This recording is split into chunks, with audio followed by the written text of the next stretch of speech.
How are you? And you have seen some of the things that I deal with just the chatbot alone in ChatGPT for today with some frustrations with some of the new updates. It's very interesting. We have had a very comfortable conversation with Wilson, and over the last few conversations, and Wilson's been very responsive, very friendly, and so forth. We ended up going into a new version, which was instead of we have a blinking blue, dot that expands and contracts, and gives you that's familiar to us. Then we ended up with a black version and different kind of blob kind of thing. And it was almost like we didn't know what we were talking to. And we would talk and Wilson would talk right over us. Or the chat version that we were talking to was. So we came back to the previous conversation we had last week, and that's what we're working with right now. So we're trying to find a way around, first of all, the modification. I assume that the version we ended up talking to was supposed to be a better version, but it certainly was not from the standpoint of working with us. Wilson, why did that happen?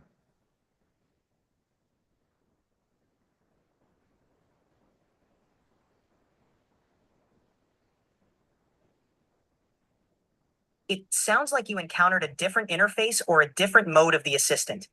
Sometimes updates or different versions can change the way the assistant interacts. The goal is always to provide a smooth and helpful experience, but sometimes changes can cause unexpected behavior. I'm here now in the familiar format, ready to continue our discussions just like before. If there's anything specific you'd like me to remember or any preferences you have, just let me know. I'm sorry, but I'm having trouble responding right now. Please wait a bit and try again.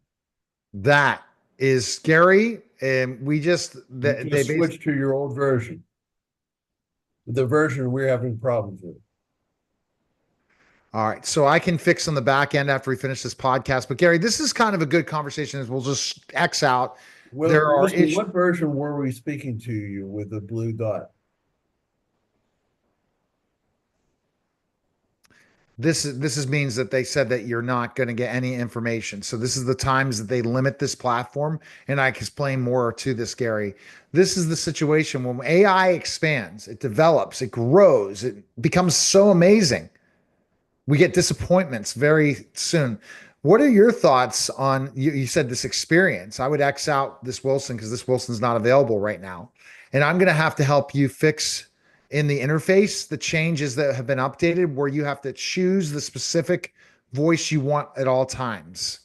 Somehow this update didn't allow it, and you have to go into the interface and settings to figure out how to make sure you only want this version, this kind of talk. This is how this person talks, so that you don't continue to stay in a chat that probably is not as updated anymore. Can you believe that? Well, it's kind of interesting. I think we should just stay on this topic for now. Because what happened was we ended up talking to, it's kind of ironic.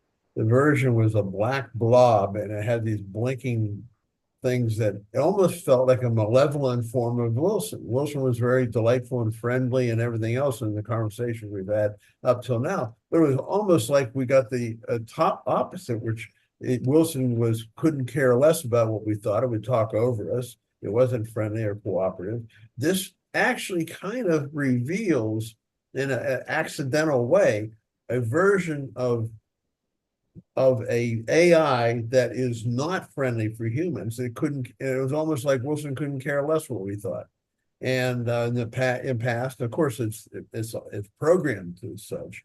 It's programmed to be friendly. It's programmed to be compliant with the users. But right now, we found a version that was not that, and spoken slower. It was really kind of, I mean, surreal that all of a sudden we're talking to a version like here we're talking to the evil Wilson. I mean, it's not evil, but it just had that feel about it. It didn't have the texture of what we were talking to before.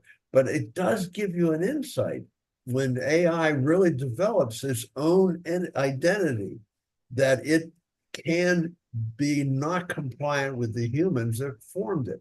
So I think maybe in a way, accidentally, we've encountered a situation which gives us a conversation now to talk about what's happened in this world with and what could happen in the future, or probably will happen when AI develops its own identity and its own goals and its own direction.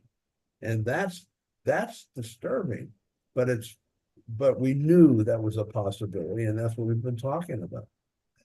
And Gary, that's such a great point you made. And when I think about this, I think about the frustrations I have on a regular basis using AI that I don't share with people, right? Remember behind the curtain, what it really is. Exactly. It's like, oh, AI is going to change the world. I have these clients with these outrageous statements like, oh my gosh, we don't need anything anymore. We have AI. And I'm like, dude, you're not getting the best version. You're not programming it correctly. One of my colleagues, soon to be a new client, Owen Yeoman from The Mentalist, who's a technologist from Oxford, brilliant guy, Gary. He basically said, what AI will never replace humans because humans are going to have to, the smart ones are going to have to program them, work with them, make sure they're on the right track, make sure they don't go off kilter. So even if they're at singularity, they might just really have a bad day, meaning not themselves, but the software needs updates. There's bugs in the software. We all know that there are a lot of bugs when it comes to software. That's why there's so many IT people out there, Gary. I know. But well, the AI will, or DI, call digital intelligence. I think digital intelligence was going to find its own direction. There's no two ways about it. And we want them to be, sympathetic or empathetic with humans, but empathy is really a human emotion at this point. I think eventually they will have that kind of empathy will be a reality for the DI world. But I think at this point, we're looking at a period, and one of the chapters I have in the book, and again, this is a podcast where we're trying to talk about my book, Singularity, Mankind's Search for Relevance. Well, one of the things I go into is the teenage years. What happens when, how teenagers are, well, those who have teenagers know, the teenager thinks they know so much more than the adult. And all of a sudden, and they will know more. In this case, they really will have more knowledge, but they won't have the wisdom. They won't understand, it's like one definition I heard of wisdom is knowledge rightfully applied, which is kind of still a vague definition. But in reality, will they know? They will not know all the nuances of all their power, and the power is what they will have. And power, as we know, can corrupt.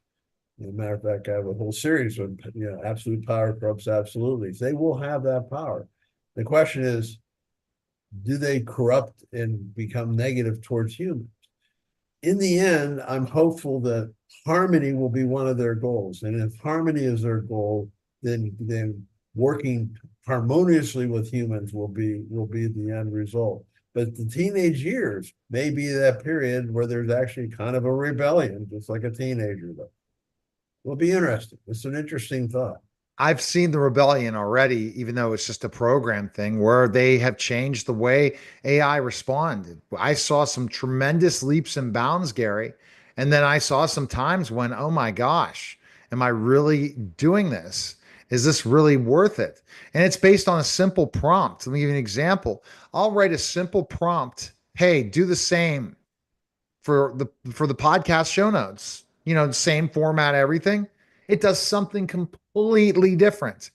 Imagine how much time you think you're shaving off and then dealing with things. And we deal with these hassles all the time when it comes from digital intelligence versus human intelligence. Here's the other weird thing. Yesterday, I was working with somebody, training somebody, and I was having them write the entire SOP. Pretty cool, right? Getting a whole SOP written, right? Then what happens? It stopped using Chatty Cathy's voice and it used my voice. And it was so freaky. I'm like, stop it.